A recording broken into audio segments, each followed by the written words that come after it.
All right, we're going to get right into it. I'm going to use a little bit of visual aid today to help you guys out a little bit. This just, came into my head, and I thought I would share with you because it just makes perfect sense, okay? So I'm going to give you guys some great information in this video. Don't go anywhere. But first, I want you to imagine this is the year 1992. While you're looking at this tree represents 1992, okay? That tree represents 1992. Is known, presents us with an opportunity to follow up on the important work of the Earth Summit to develop its blueprint, Agenda 21, for global environmental action. HCON Res 353 outlines a comprehensive national strategy for sustainable development in accordance with the principles of Agenda 21 to be coordinated under the leadership of a specific office and at the direction of a high-level government official.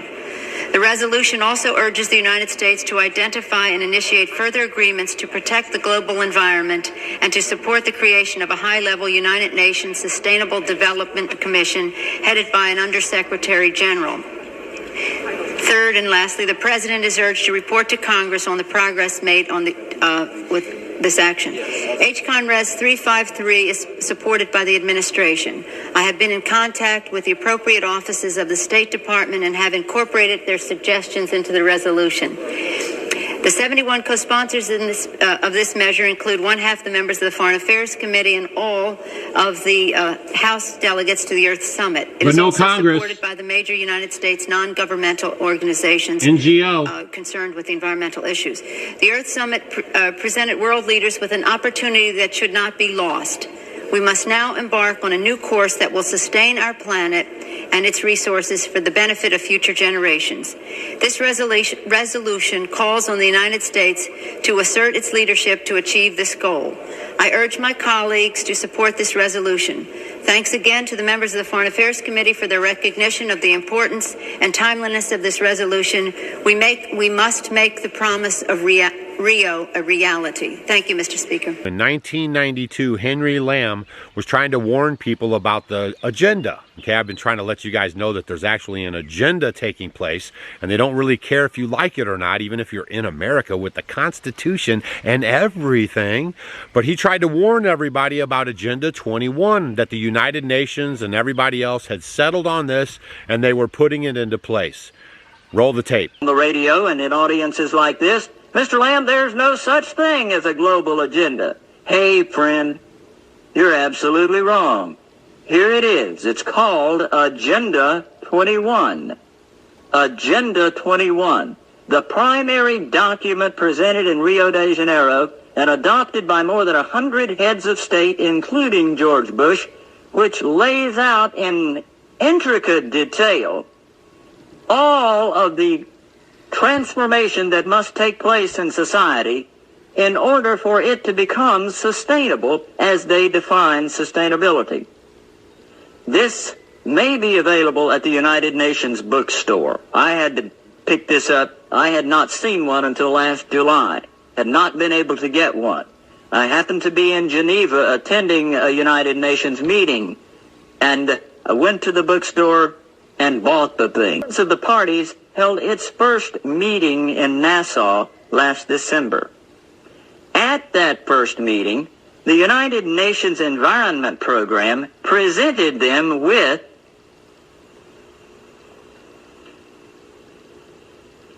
a global biodiversity assessment. Started in 1992 with a grant from the Global Environment Facility for $3.3 million, orchestrated and coordinated by the World Resources Institute and the World Wildlife Fund and the International Union for the Conservation of Nature. This is 1,140 pages that explains how to implement the 16-page treaty on biodiversity. The last 200 pages, section 13, deals specifically with a system of protected areas. It defines what a system of protected areas is. It includes core wilderness areas, surrounded by buffer zones, similar to those used in the biosphere reserves, created under a UNESCO program and promoted by the United States Man in the Biosphere program.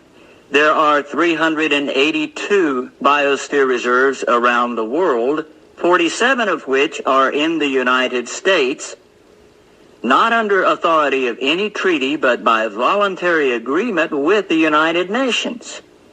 These biosphere reserves are to be the nucleus for the core wilderness area. Scratching my head here, what on earth is going on? And then I stumbled on page 993, and friends, if you don't think that's some heavy reading at night, page 993, after describing these protected areas, sums it all up by saying, the recently published Wildlands Project in the United States is the central theme of protected area.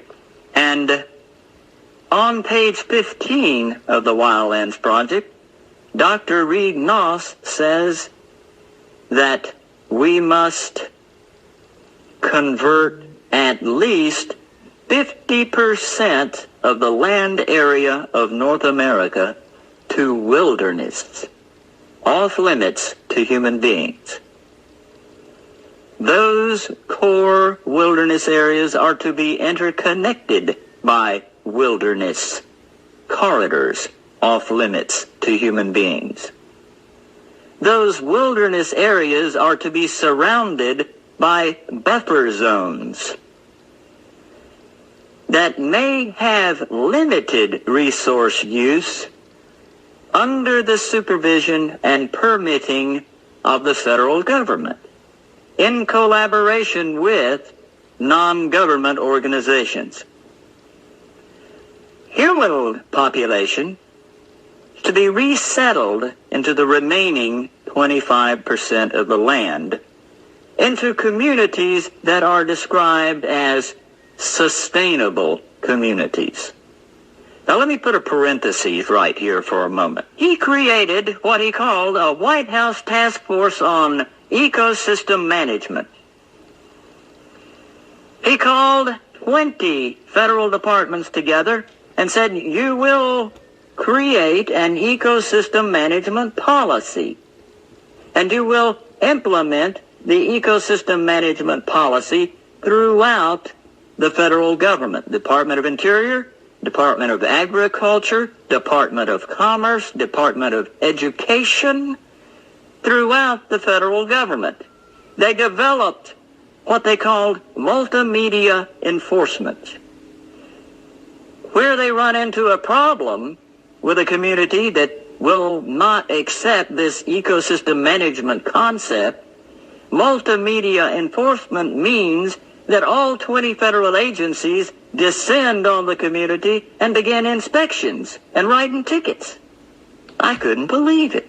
The document calls for literally reducing the human population by as much as 2/3 to 3/4 in the next 30 to 50 years. It could set aside up to 1/2 of the American landscape into wilderness areas interconnected by wilderness corridors, all surrounded by human buffer zones in which human activities are highly regulated.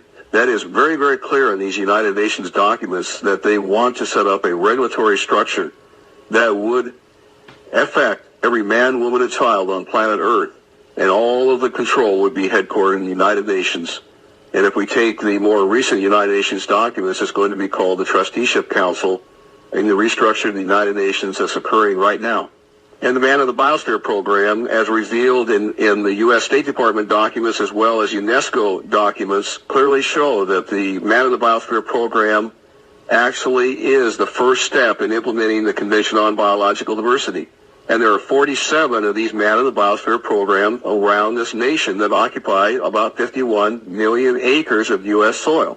World Heritage Sites are many of our national parks. In fact, 68% of our national parks land base is now under UNESCO's World Heritage Site.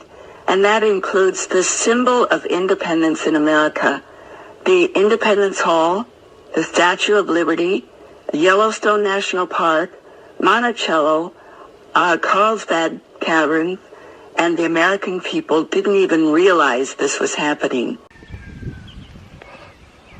This is 2024. It's a great illustration. If you let those little baby trees go without getting them addressed, they're going to cause you damage. This one's going to rip out my fence if I don't get it cut. So I thought that was a great analogy, that in 1992 it was just a baby starting out, and in 2024 we're going to have to deal with it. I got my new reading material because I just don't want to take anybody's word for anything. I've got this reading material. I'm going to be diving into it and letting you know what I find, but I'm unfortunately going to tell you guys right off the bat that we're going to find exactly what that gentleman was talking about, okay? Stay vigilant. Make sure you share this video. That was Nancy Pelosi, 1992, giving a wink over to the left there of her buddies that helped her out with that, okay?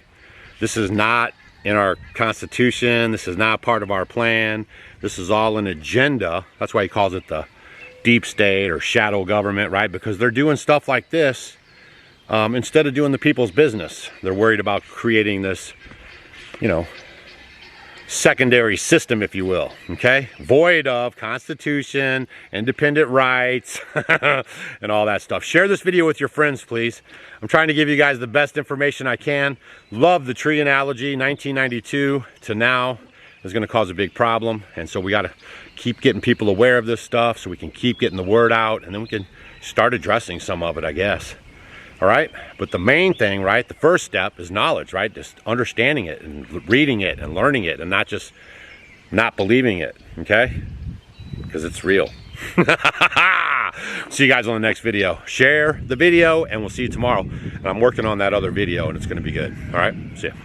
Oh, are you subscribed to our channel? Make sure you subscribe to our channel. If you think you are subscribed to our channel, just double check because they're unsubscribing folks, okay? And we appreciate you.